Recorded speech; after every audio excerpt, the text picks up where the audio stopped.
On the 2nd of March 1922, Father Martin Alsina, Superior General, died.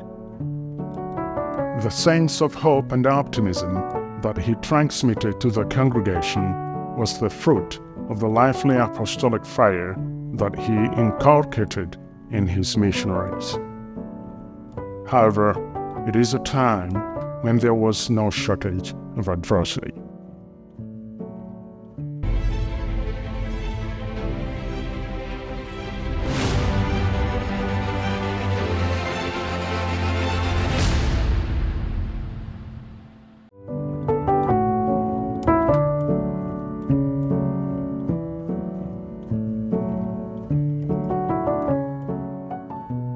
In August of the same year, the 12th General Chapter was held in Big.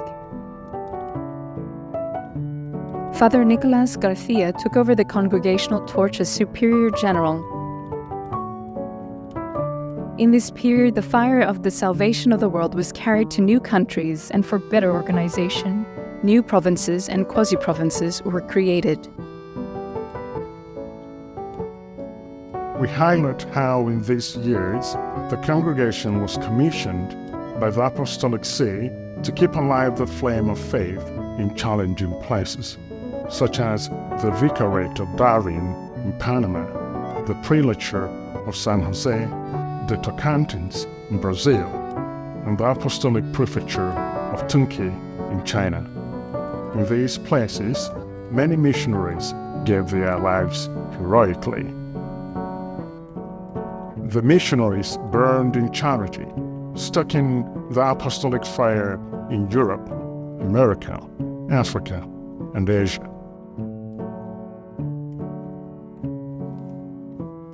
In 1924, the Apostolic See approved the new constitutions adapted to the Code of Canon Law. It was an ecclesial recognition that confirmed once again our identity and mission adapted to the new times. This happy news added to the joy of the missionaries who were celebrating the 75th anniversary of the foundation of the congregation.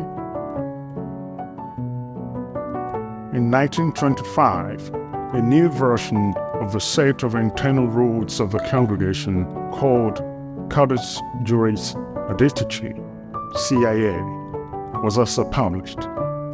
4 years later, the Ordo Studiorum Generalis, OSG, which organized internal studies in the congregation, was published. All these documents helped to organize the life and formation of the missionaries in order to kindle the fire of love in each one and to spread it effectively throughout the world. The foundation in China in 1929 contributed to this in an extraordinary way. This was followed years later by the solemn beatification of the founder in 1935. 1924 was the year in which the foundation stone of the Basilica of the Heart of Mary in Rome was laid. Almost 3 decades later, in 1952, the church was inaugurated.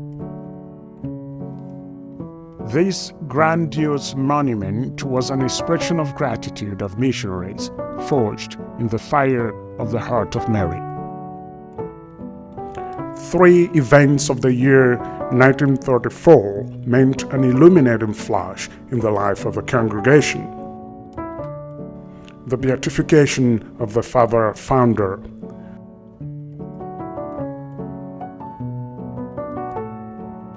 the transfer of the General Curia to Rome, and the creation of the International Claretian College in Rome.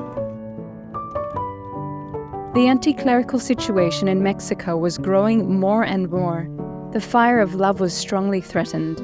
In 1927, the missionaries were expelled from this country. Father Andrés Sola, who, risking his life, stayed behind to accompany the faithful, was martyred. A photograph of him giving First Communion to a little girl was the cause of his condemnation. The fire that burned in his missionary heart remained alive. Decades later, in 2011, he was beatified. However, the strongest test of our faith came with the Spanish Civil War, 1936 to 1939. The cruel religious persecution claimed the lives of 271 missionaries, many of them young men full of missionary enthusiasm. Of these courageous witnesses to the faith, 183 have been beatified. The Church has publicly acknowledged that their blood was shed like that of Jesus Christ, enkindled by the fire of love.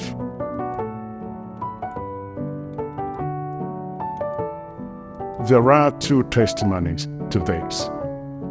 The Museum of the Martyrs in Barbastro, and an impressive cinematographic recreation, the film Un Dios Prohibido, The Forbidden God, released in 2013. The sudden death of Father Felipe Maroto in 1937, after having seen in situ the tragedy of the martyrdom of his confreres in Spain, was a heavy blow for the congregation. However, the congregation, like the phoenix, rose from the ashes. Father Nicolas Garcia, a man experienced in government, was re-elected to lead the congregation through these difficult times. In spite of adversities, the light of hope was not extinguished. The spirit of martyrdom received from the founder made the missionaries stronger and stronger.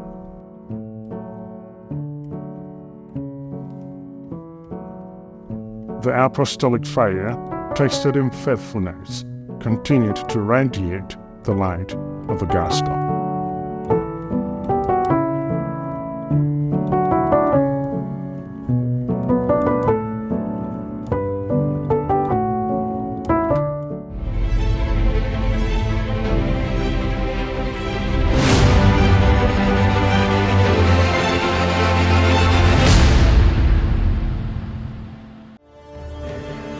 We are missionaries,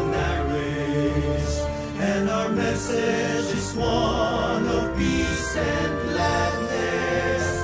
We are channels of